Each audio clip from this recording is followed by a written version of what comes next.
Who is Chris Chan? Now, Chris Chan is often referred to as the most documented person on the internet. From everything that I've seen, Chris is a fucking lunatic and should probably spend the rest of their life as the ward of a state. A YouTube personality called Chris Chan has just been arrested in Virginia on, of all things, incest charges. Authorities say Chan was having sex with his 79-year-old mother who has dementia.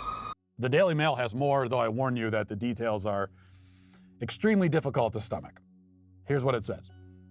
Transgender YouTuber Chris Chan, 39, was identified as female by police and will be housed with women despite being biologically male after she was arrested for raping her mother.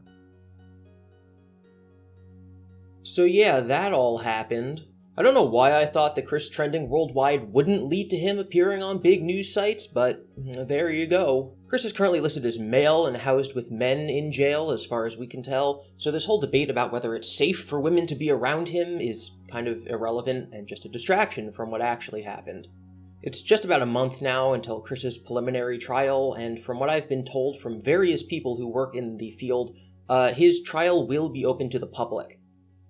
COVID restrictions are currently not in place in the county that he's going to be tried in, meaning that there should be plenty of available seats for the public, and also seats set aside specifically for journalists. It's also possible that people can specifically request a transcript of the trial, which means it's extremely likely that at least one person will be able to get information on what happens, and we won't just have to deal with the journalism of the local newspaper who won't understand what a Sonichu is. But we also have to really hope that nobody disrupts the proceedings. There's absolutely no way, given Chris stamping his foot and demanding things last time, that this is going to go off without a hitch. Him being locked for a month and a half without stimulation or friends, or, and this is going to sound a little morbid, but his mother is probably not good for him. He's never been without his mother, disgusting things aside. He's an overgrown child, and now he's in jail. None of that can be good for his mental well-being. So I can't see him being at his best mental state when he's next brought in front of a judge. But like I said, that's a month from now, so we're just gonna have to wait. Meanwhile, there have been some updates on Bella, the person who is implicated in all of this, and may have actually orchestrated some of it, among other serious crimes. Last time I talked about Discord leaks from somebody who was in Bella's Discord, but they leaked all of their chat logs to the Kiwi farms. And there was one message in there that referenced them wanting to get Chris to kill himself. Throughout this entire endeavor, I've been consistent on my principle that no matter how bad a person is or how serious a situation looks, you shouldn't jump on juicy stories or have clickable headlines like, "Troll wants to kill Chris." So I said that that one message was not enough to crucify Bella with. Well, now we have another from somebody who also interacted with Bella, and they leaked their interactions to the Kiwi farms. And yeah, it looks pretty bad. This is, of course, disgusting beyond belief, and it makes it much easier to believe that she's capable of actually doing that. I think at this point that we should assume that that was, in fact, her and her disgusting group of friends' plan. It also makes it significantly more likely that she's capable of doing the other crimes that she's accused of, like hurting small animals. For the past couple of weeks, obviously, this has been a developing story, and so I wanted to make one thing specifically clear. The person who is now being referred to as the Sutress, she is the young woman who had feelings for Chris Chan and wanted to meet up with him at the Brony convention. She was not a longtime friend of Bella's. In fact, according to the Discord leaks, the first time they interacted was about a week before this all went down. They only knew each other because both of them were to be guarding Chris at Everfree. Another side note, some people thought that when I said that Noel wanted Chris to have Wranglers at the Brony convention, and that Bella was to be a Wrangler, that was me for some reason saying that Noel set up Bella to be a Wrangler. No, that's not what happened, nor is that what I said. So the Sutress and Bella were friends in that they sent Discord messages to each other. So in other words, they weren't friends. The key fact is that Bella had feelings romantically, or maybe just sexually, because I don't know if someone like her is capable of romantic feelings.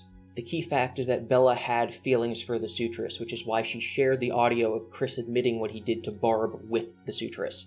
This, of course, led to the Sutress becoming the hero of the story by leaking that audio to the wider Chris community. If it wasn't for her, Chris would have continued hurting Barb, and Bella may have never been uncovered. After the audio leaked, one of the Sutress's friends became extremely suspicious of Bella and how she might actually be egging on Chris. His name is Gungan, and he released 7 minutes of audio of him and the Sutress confronting Bella on a voice call. In the call, Bella refutes that she's into incest, and also gets very confrontational and angry when Gungan says that she may have been manipulating Chris, which of course now we know that she was. Gungan specifically wanted me to note that this call happened very early after the leak, before Bella got doxxed. Back then, he didn't know that her interest in incest was actually proven. He just suspected it from her voice. He was also just as concerned about the sutress as he was about Chris. On August 5th, he posted this on the Kiwi Farms. "This is Gungan, the same Gungan mentioned in one of the leaked text messages between Bella and the sutress. I am making this statement to clarify the extent of my involvement. I don't necessarily feel good about leaking most of this stuff, but I believe most of the sensitive information has already been made public, and I hope it provides context. I am an old friend of the sutress. I've known her for about a year, although I had no idea this was going on beforehand. When the Chris and Bella call was initially leaked, I, like many others, was suspicious that Chris may have been manipulated into saying these things by a potential gal pal. By pretending to be, or possibly actually being, into incest as some kind of creepy roleplay with Chris. And much like Panda Halo who got Chris to talk about dog, or the Idea guys who got Chris to admit to being a pedophile. Once I discovered the sutress was involved, I reached out to her, concerned that she may also have been manipulated by Bella. Talking to the sutress, she agreed there wasn't enough context to the call and the possibility was there that Chris was being manipulated. We arranged to have a voice call with Bella so I could possibly read her mannerisms and voice better than the sutress, to see if she may have been lying about anything. My brain was sleep-deprived at the time, and I misremembered part of leaked audio as Bella encouraging Chris to barb a lot before the convention, although Bella seemed unsure whether or not she had said that.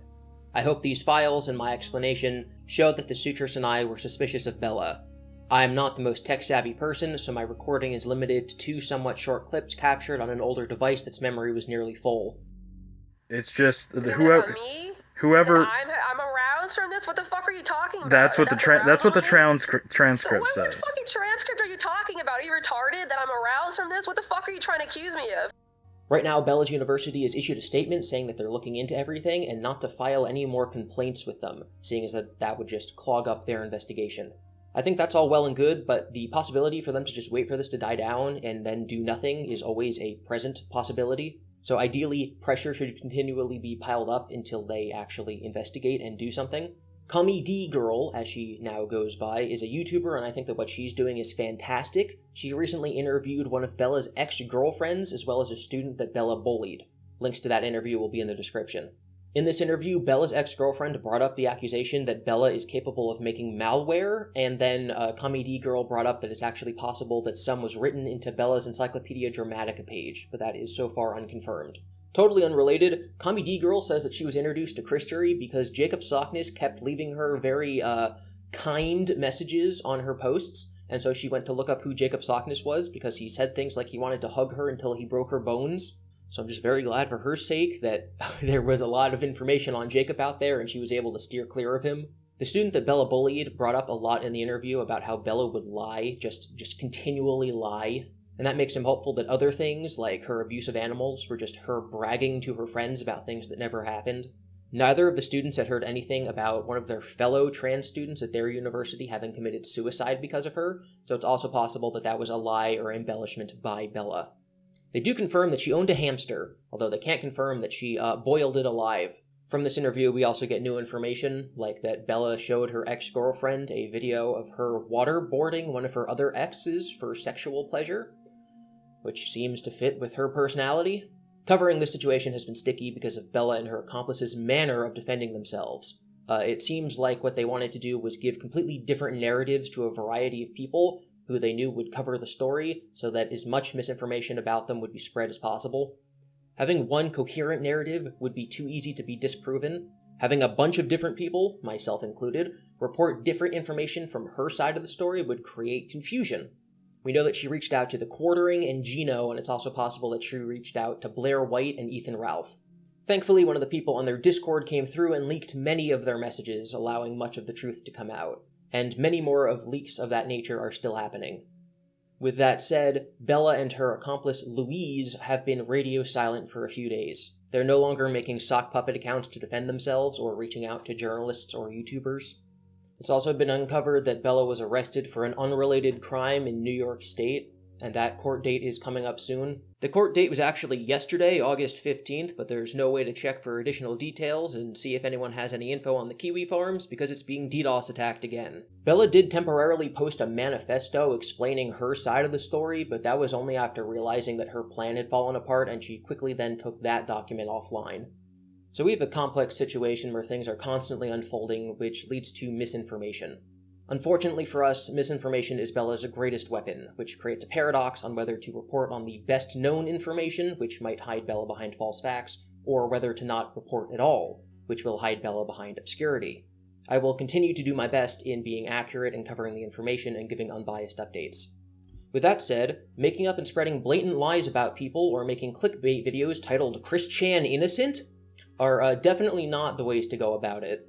For more up-to-the-minute updates, you can follow me on Twitter at GiBi_Devin. Make sure to subscribe, ring the bell, other things YouTubers say, whatever. But I'll probably have another update for you next week.